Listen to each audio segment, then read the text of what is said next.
So I'll start my speech. Thank you, Chairperson, for the floor. Ladies and gentlemen, members of this house. For too long, we Japanese society is too timid and ignorant to address the problem of extinction of eels. Now is the time for us to take an immediate action about it. That is why we are proudly proposing a resolution that this house as Japan would ban consumption of eels. I'd like to give you 3 arguments from this side of the house. Number 1, combating extinction of eels. Secondly, legitimacy for the government to step in and compromise freedom of business. 3, unique moral obligation and responsibility of Japan. Before moving on to my arguments, let me explain our model in 4 steps. Number 1, we ban all forms of consumption, whether food in restaurant or entertainment purposes or whatever. Secondly, we are happy to provide necessary protection to those who are working in the eels industry. For example, we are happy to provide unemployment benefit or welfare system for the workers in the industry, or we are happy to provide job training for them so that they can find the next jobs. 3. This process of implementation of the policy will take about 5 to 10 years. We are happy to notify them in advance so that they have better and sufficient preparation to find the next job. Fourthly, we are happy to punish those who smuggle or illegally trade transaction of eels. We are happy to find them. We are happy to imprison them. Moving on to my first argument about extinction, combating extinction of eels. We contend in the status quo, the number of eels is drastically decreasing. It's on the verge of extinction. We see massive deconstruction and destruction of the entire ecosystem if one species dying out. Thereby, we see that there's an urgent necessity to address this problem. Let me explore this idea in 2 steps. Number 1, the context in the status quo. The current mechanism or any other alternatives are failing right now in the status quo to address the problem of extinction of the eels. Because TV and mass media are broadcasting about Doyo Ushinohi and we see disproportionate consumption of eels centralized in this kind of period. Even after this Doyo Ushinohi, people continued to eat those eels in a franchise restaurant in Yoshinoya and Matsuya with exorbitantly lower prices. And that's the cause of the problem in the status quo. Secondly, the mechanism of solution, how a model deals with the problem and solves the problem. 3 steps. Number 1, we can fundamentally shift the consumer's behavior. The availability of eels is no longer possible in many countries, many local areas. The problem is that the demands for eels is centralized in Japan. So if we reduce demands in Japan, we can internationally reduce demands for eels to begin with in the international market. Number 2, if the consumer demand decreases, we can reduce the number of supplier of eels internationally. 3, if the number of suppliers reduces, we can reduce the number of fishermen who are capturing eels in the international market. Why this argument is important? Because ecosystem is fundamental. If one species dies out, the impact is beyond the eels itself. The impact of destruction of ecosystem has negative effects for other species, other sorts of fish in the sea areas as a whole. So this is not a matter of eels. This is the entire matter of sea environment. That is why this argument is important. Moving on to the second point about why is it legitimate for the government to step in and compromise freedom of business. 3 levels of justification. Number 1, negative externality. When the corporations are causing negative externality outside the market, state has discretion to regulate the corporate behavior. For example, pollution, CO2 emission, or deconstruction of the environment. When those external negative problems are happening and caused by corporations, we usually tax those corporations or regulate the ways in which corporations behave and act and produce products for consumers. This is exactly the kind of case that we see the extinction is a disproportionate problem as a part of negative externality. Secondly, trade-off. Ladies and gentlemen, the benefit for human beings by eating eels is extra social rights. No, thank you, I'll take it later. Because eels is luxury food, it's not fundamental food. Versus extinction is the most rudimentary and fundamental animal rights. When the fundamental rights are in trade-off with extra social utility, state has a justification to prioritize rudimentality. For example, even in the status quo, ivory trading is illegal, or countries have to sign up Washington Treaty to protect extinction of animals. That is why we believe in this case of a trade-off, we believe luxury consumption should be deprioritized. Thirdly, industrial negligence. We know that eels are on the verge of extinction. All the industries, all the restaurants know that fact, but we actively choose to do nothing about it. Our negligence is perpetuating and structuring and systematically reinforcing the problem. Therefore, industries are responsible for this problem, the outcome and the consequence of this problem. That is why it is legitimate for the state to impose some kind of regulation and responsibility upon the industry. Let's move on to my final argument. Before that, I will take the point of information from opposition. I will take it if you don't now. Final argument. Okay, take you now. Yes, such industry should be limited because it leads to the problem of damaging ecosystem. But already now they are, for example, growing up cultural eels. So. Okay, I understand that problem of impact of eels. Maybe you should have written the point of information in your paper. On my final argument, unique responsibility of Japan, which directly answers the point of information from the other side of the house. We believe Japan as a nation bear a unique moral obligation and responsibility to deal with this problem for 3 reasons. Number 1, historical and cultural context. In Edo period, Hiraga Gennai created this concept of doyo ushinofi, which accelerated massive cultural consumption of eels. So we, Japanese society are responsible for international consumption of eels most of all. Secondly, Japanese society has impact on international community because Japanese corporations have franchise restaurants all around the world and ASEAN countries like Yoshinoya and Matsuya, and many real restaurants in Singapore or Japanese restaurant. So if we reduce consumption inside Japan, that has external and international impact. Thirdly, symbol of commercialization. As long as Japanese society legitimize cultural consumption of eels, we are sending a message to other nations that it is possible and acceptable to eat it. If we ban consumption inside Japan, we can effectively signal other nations to stop massive consumption of eels. We believe that has international and impact in ASEAN countries and any other regions. We are happy to propose. Thank you. Yes, I can. Okay, cool. I go by she, her pronouns, and I prefer my POI audibly. Speech starts in 3, 2, 1. Ladies and gentlemen, Japan has for too long ran away from the damage that they have created and have failed our ecosystem. We need to create change, and this motion is the best way to do so for all stakeholders. So proud to propose 4 things in my speech for you. First, rebuttals, reconstructions, extensions, and lastly, true analysis to show you why we way higher than the opposition side in this debate. First, let me give you 4 refutations. Firstly, their main point that their DPM talks about is how they can sustain the industry. 4 refutations here is that first, we gave a model that we would provide unemployment benefits to them. Governments are going to provide them with unemployment services because they are citizens, and especially because Japan doesn't have a very big workforce, we tell you that they have a huge incentive to get as many workers and people on their feet as possible. And as I have said earlier and we'll be talking about, the government has the time to bounce back and get financial backing to support these businesses. This means that we can ensure their economic interests since the government will be able to make up for it. Side opposition tells you that fishermen are scared to lose their job, but we already told you how we are going to be giving them sufficient training and time for them to assimilate. We don't see how eel industry is the best either. Second refutation is that it's going to be a gradual process, and governments have the incentive to do this for 2 reasons. Is that 1, governments have the incentive to do this process slowly to prevent backlash and gain understanding from the people, as well as not harming their economy at such a fast pace. And 2, looking historically, when we ban things like the UK did with alcohol, we can see how it's been a gradual process and it wasn't like a quick snap overnight. Furthermore, even if we take their best case that jobs will significantly decrease and the industry will be significantly harmed, we don't think that it's important. Like in the status quo, why do we ban people from being drug dealers and being a gun dealer? Because even though that's a job for them, right? We do it because it creates more harm to the society than good, and because governments have the responsibility to step in and get rid of these illegitimate jobs in the first place. We create an incentive for them to get a more stable job on international grounds with more acceptance, and I'll explain this more in my speech as well. Their second point was about the culture of Japan.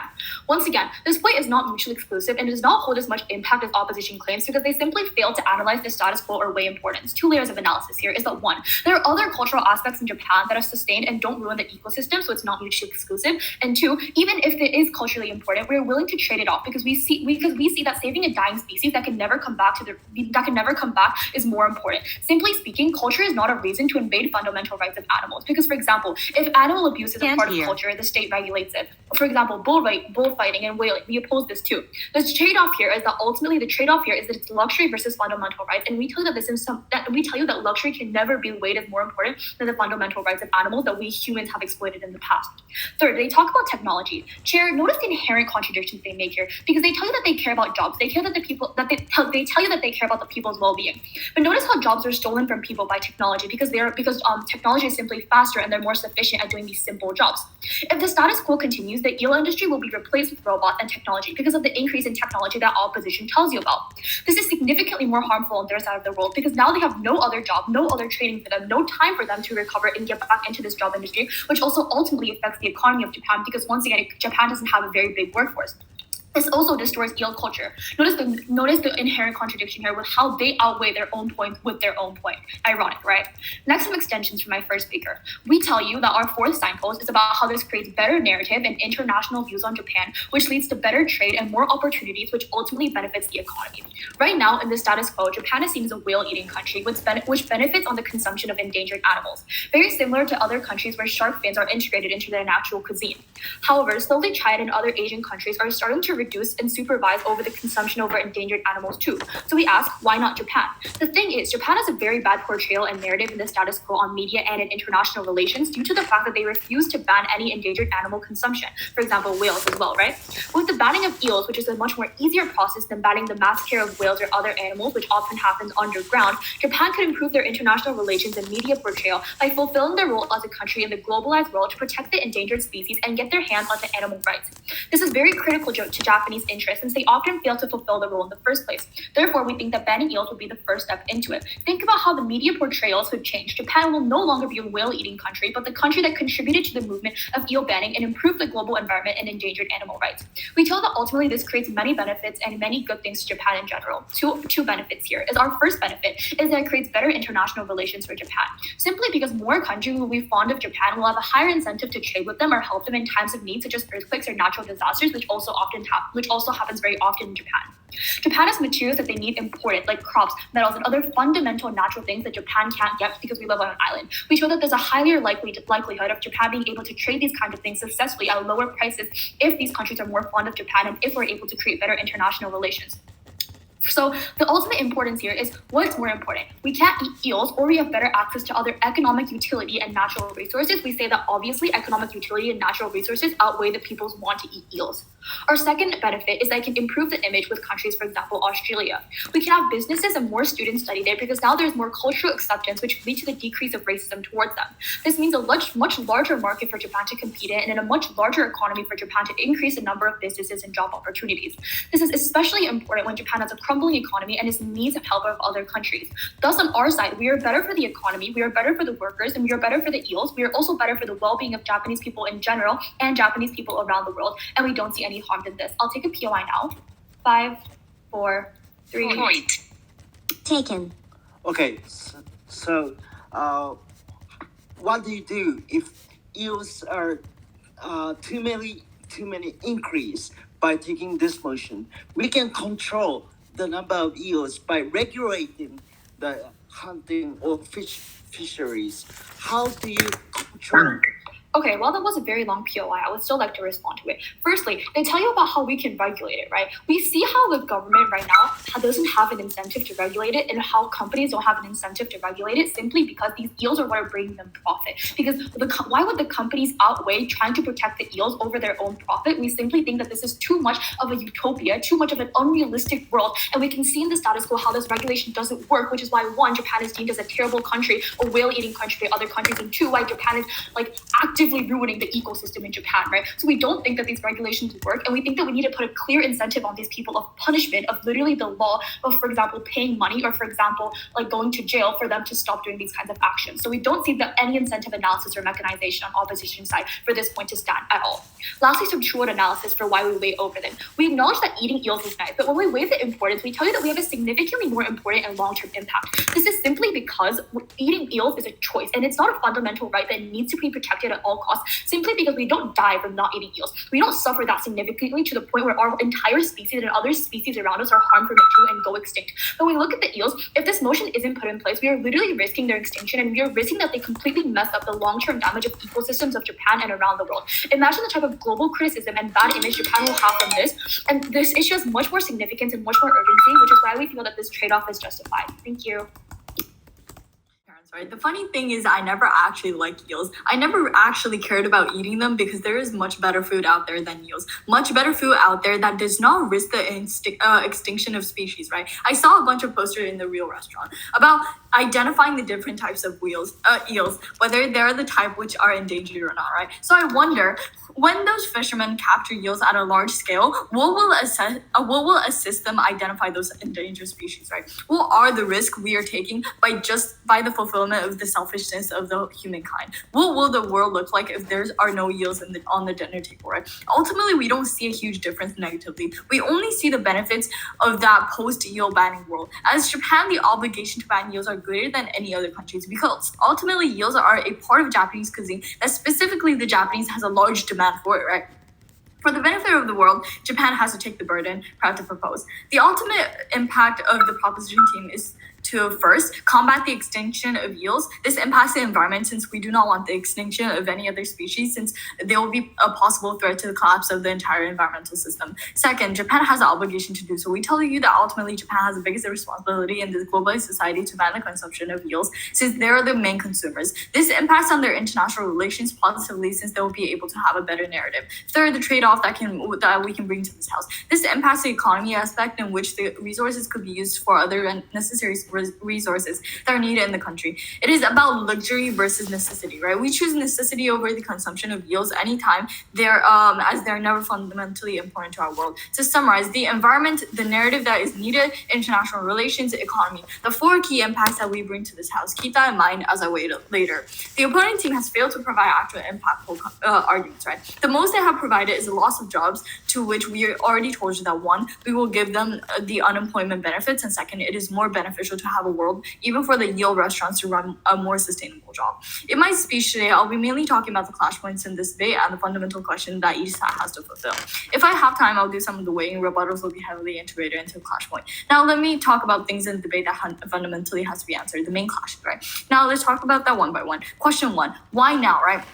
How we answer the question is by telling you the urgency of this issue is very important. The extinction of eels are a growing trend in which we have seen the reduction of their population over time. This is why we tell you that it has to be now, right? How the opponent team answers the question is by telling you they can use the substitution in which they will be breeding eels and leaving the eels alone. Ultimately, why does this argument not stand? First, it does not combat the urgency, and it will still take time to breed and establish this takes time, right? Second, they cannot ensure the working of this policy because a lot of restaurants, they still capture wild eels, right? As I said earlier, there is no specific distinction that the fishermen can enforce. Third, the breeded eels, they still don't stand a chance against the collapse of the environment, since at the end of the day, they're artificial and have different diets.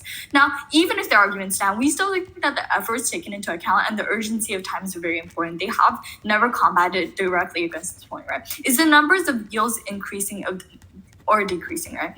I'll answer that later. Second, why Japan? How we answer the question is by telling you that Japan has the obligation to protect them, as they're the reason why they contribute to the consumption of most eels in this world, and they have to set up this standard in order to combat for the consumption. How the opponent team answered the question is by telling you it is part of the Japanese culture. They also tell you that other nations will continue to eat. We tell you that even if some other countries will eat, if Japan pushes a strong narrative that eels need to be banned, and other countries see that this type of motion is justifiable, it increases their likelihood of doing a similar action, right? 3 reasons. First, international pressures. Second, pressure from the people.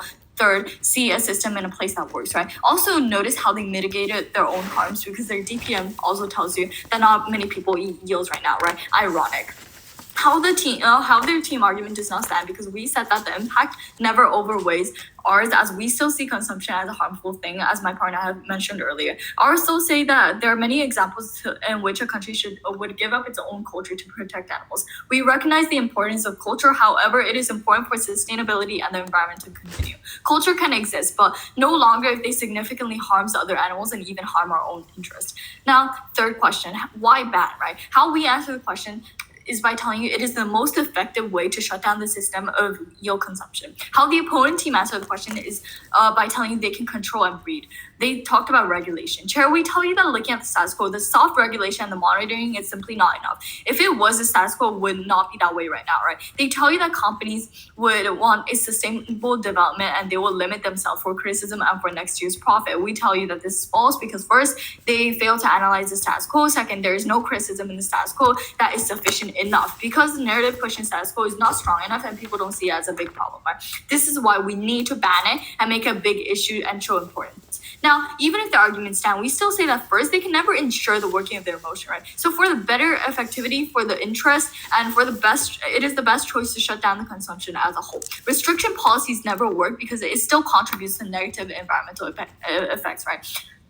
Second, there is an inherent contradiction, because if they want to push a strong regulation that it actually does something, it will create all harms they push onto us, like a decrease of culture and the decrease of jobs, right?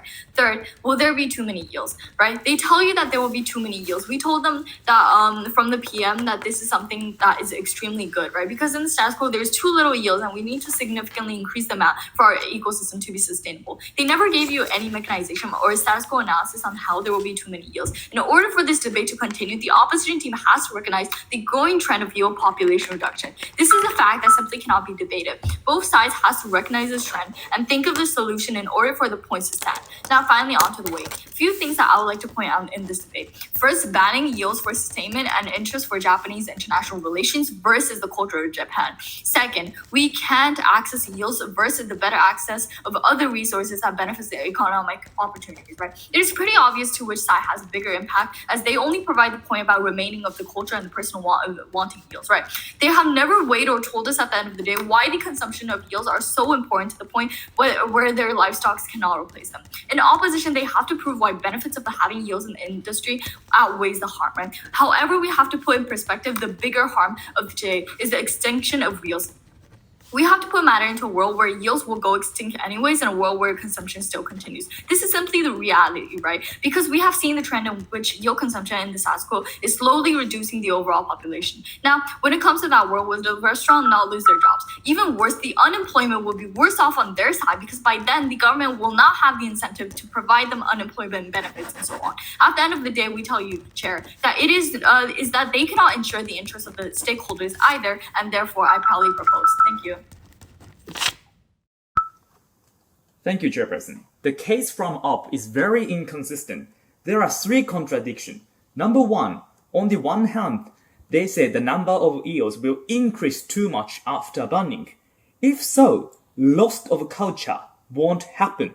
So they need to choose one of the scenario. Either A, eels will disappear, or B, culture will be lost. Secondly, regulation is enough to control the number of eels. That's the countermodel that they defend. If you enforce strict regulation on capturing eels, you are also limiting the ability of individuals to enjoy eels and get benefit from eels in the first place. So regulation is contradictory to their stance. If you want to protect culture, defending strict regulation is nonsense. Number three, Deputy Prime Minister explained that not many people are eating eels right now in the status quo. If so, the impact on the culture and identity is also very small as well. So there are massive contradictions on the opposition's case. Now that I have pointed out the contradiction, I would like to answer three questions. One, which should the government prioritize, cultural protection versus eels extinction?